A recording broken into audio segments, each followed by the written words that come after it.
Hapi, you must know that it's rather uncomfortable to be the subject of such an unflinching gaze. You'll have to put up with it for a little while longer. I feel like I can almost remember. Apologies, but I'm not sure what you're referring to. Care to elaborate? I have this sense that we met somewhere, before we were students. But you're the Prince of Fargus, so how could I have met you? I do not recall meeting you previously either. Although, long ago, I sometimes accompanied my father as he traveled the kingdom. Perhaps we crossed paths. Unlikely. I lived in an isolated village in the forest. We didn't have contact with outsiders. After I ran away, I was kidnapped. And my kidnapper kept me locked up all day and night. I think I'd remember if the royal family had stopped by for a visit. Kidnapped? What do you mean by that? A lady found me, a helpless runaway, and offered to take me in. She promised to keep me safe. Instead, I became her test subject. She experimented on me with all kinds of spells and rituals. I had a roof over my head and plenty to eat, but otherwise it was a pretty bad experience. This may be unwelcome from a stranger like myself, but I want you to know that it's perfectly acceptable to be angry about such unfortunate circumstances. I can't fathom why someone would cause you pain like that. I'm sorry you had to endure such a thing. You have every right to feel anything you need to feel toward the person responsible for your suffering. Oh, that's weird. I wonder... What's the matter? Was it something I said? It's just that I've heard those words before. I think it was someone else who said them, but I can't remember who. Maybe I'll figure it out someday. In the meantime, see you around. Yes, of course. If our meeting again can help you in any way, you need only ask, and I'll be there.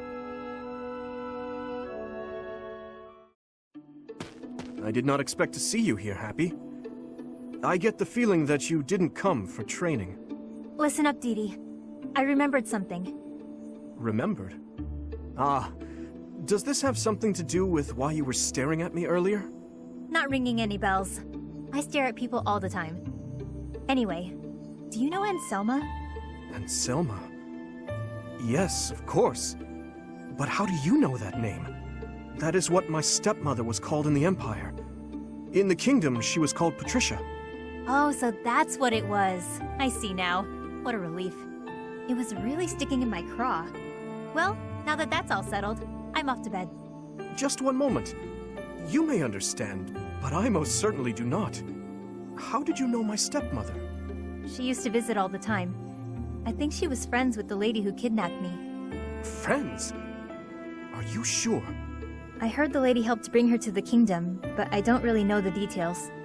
Anyway, when Anselma saw how I was being treated, she got angry, just like you.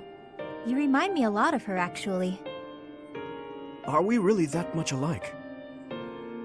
I'd say so.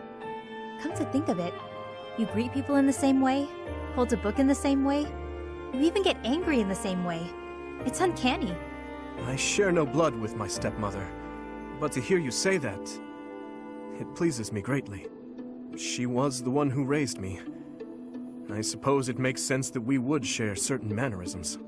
To think that the person you mentioned was my stepmother is baffling, to say the least. What do you mean? For all intents and purposes, my stepmother was completely cut off from the outside world. Suffice it to say, few knew that my father had taken a second wife. Sounds complicated. I can keep my mouth shut if you like.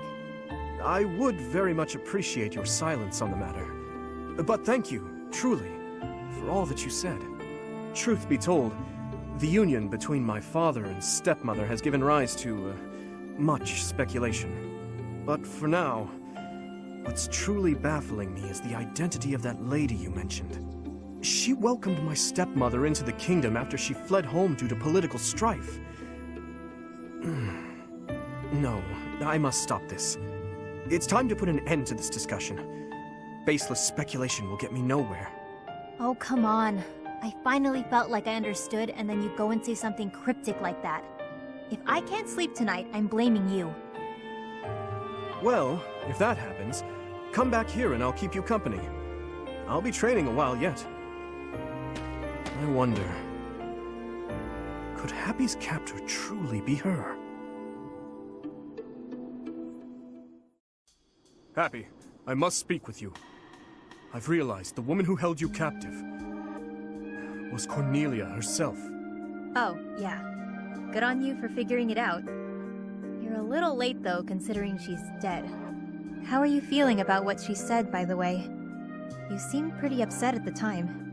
It couldn't have been easy to hear all that stuff about your stepmother and the tragedy of Dusker. Whether Cornelia's words prove true or false, any lead is worth following. This might not be related, but I remembered something else about your stepmother. She had a daughter. Her daughter was staying in the kingdom at one point, but Anselma couldn't see her. Her daughter? Neither my father nor I knew that the Imperial Princess was in Ferdiad at the time. Oh, that's not what I heard. I heard the king wanted to keep the child away from Anselma, so he hid the fact that their daughter was nearby. She believed that father hid it from her? What could he have gained from such a thing? No clue. Sorry, but I'm the wrong person to ask. As she was seeking asylum from the Empire in the kingdom, Lord Arundel was obligated to hide the Imperial Princess's whereabouts. If her location had gone public, the Empire would have demanded her return. She would undoubtedly have become a political pawn in the kingdom as well. The decision to hide her was not my father's. I did not realize until much later that the girl I'd met under such strange circumstances was my stepsister. So then, why did Anselma think it was all your father's doing? I can only speculate, but it seems there was a misunderstanding between her and my father. Although she was the queen consort, in truth, my father and stepmother were not even allowed the dignity of being alone together. And the one who persistently inserted herself between them was their intermediary. Your captor. It was Cornelia herself. She hid it from Anselma. I believe so. Meanwhile, she may have hidden my stepmother's presence from Lord Arundel as well. If Cornelia caused my stepmother to miss out on seeing them, exhorted her, used her, and then also caused the tragedy... I'm surprised she pulled one over on both of them. She was pretty reckless. But in a way, it makes sense. She loved causing pain. That's why she used me and discarded me without a second thought. I fully agree. Countless people have been subjected to undue suffering as a result of her behavior. That is why I would like your help with something, if that's agreeable to you. You are my only hope. If you put it like that, I can't exactly say no, can I? I wish to learn all that you know about Cornelia. If I follow the traces she left behind, perhaps I can finally learn the truth of the tragedy. And perhaps I'll also be able to find a way to lift the curse she placed upon you. Oh, that would be... nice. The people from the church couldn't figure out a solution, so I won't get my hopes up. That is perhaps for the best. That said, I am a stubborn man who is not often inclined to give up. I will not allow history to repeat itself, neither the tragedy, nor your own personal torments. If you're going to be so intense about this, I can't help but get my hopes up. But it's not always easy having me by your side. You always need to be on guard. You have my word. Should 1,000 beasts raise their claws at me, I will happily send them running. Let's hope it doesn't come to that, Dee Dee. Though it might be kind of fun watching you tear those monsters to shreds.